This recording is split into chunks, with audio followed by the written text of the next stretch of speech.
As we look over downtown Dallas, you can see the skyline there. WFA Studios cam showing a temperature of 85 degrees.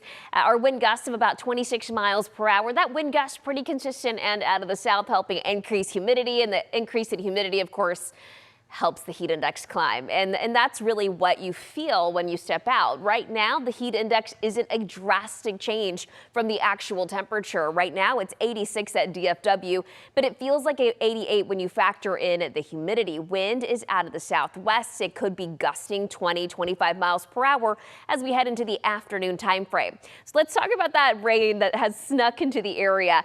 All morning, I was talking about this cloud cover and really some rain that I kept seeing closer towards the Panhandle. There's a little disturbance that's helping keep some of this going and has really made its way onto the Red River. Just to the north of Gainesville is where we're seeing some of that activity. This is not going to be anything severe, and in fact, this won't last all that long, but we are seeing some brief heavy rain right along the Red River towards Lake Texoma.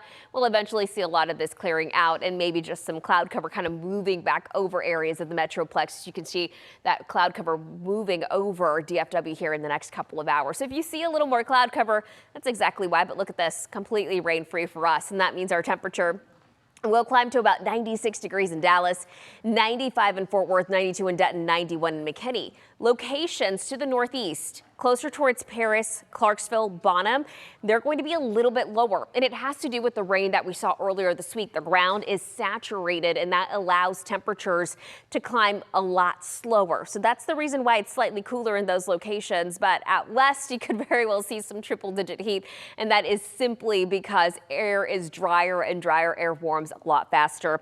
Big match happening today is in the World Cup at Dallas Stadium in Arlington as Japan takes on Sweden.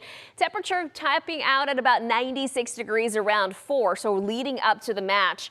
That's 36.1 degrees Celsius. Around match time at 6, 95 degrees. A breezy south wind with a lot of sunshine, and again, that's 35 degrees Celsius for our friends that use the metric system. But we are looking at match time leading up to match time being very warm, so be sure to take those heat precautions seriously and make sure to hydrate properly. Here's what's happening over the next several days. We have this ridge of high pressure, or the heat dome as we call it, that is going to expand and include more states across the southeast. It does move right over Texas, and it strengthens when this is happening. That is the reason why the heat is building and why we are likely to see our first 100-degree day of 2026 as we head into the weekend.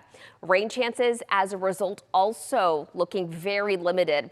Under a bridge of high pressure or a heat dome, rain has a very hard time developing, and that's what's going to happen. We'll see limited rain chances, and in turn, those temperatures are going to climb about a degree or two for the rest of the week and through the weekend. So 98 Friday, 99 Saturday, 100 degrees likely on Sunday, about 101 Monday, and 100 on Tuesday. Around this time frame, when we're seeing those triple digits, this is about 67 degrees warmer than normal. Factor in the humidity, it'll feel closer to about 105 during that time frame, and that could very well lead to some heat alerts. So be sure to keep checking back in with us here and on WFA Plus, because again, we could very well see some alerts be issued later this week, if not this weekend. What we're looking at then is rain-free conditions, morning lows in the upper 70s, close to 80 degrees. The other thing humidity does, it doesn't allow temperatures to drop overnight all that effectively. So we're starting the days off warm. We're ending the afternoons hot and rain-free. We will see a little rain potential come 4th of July weekend with about 10% coverage of rain.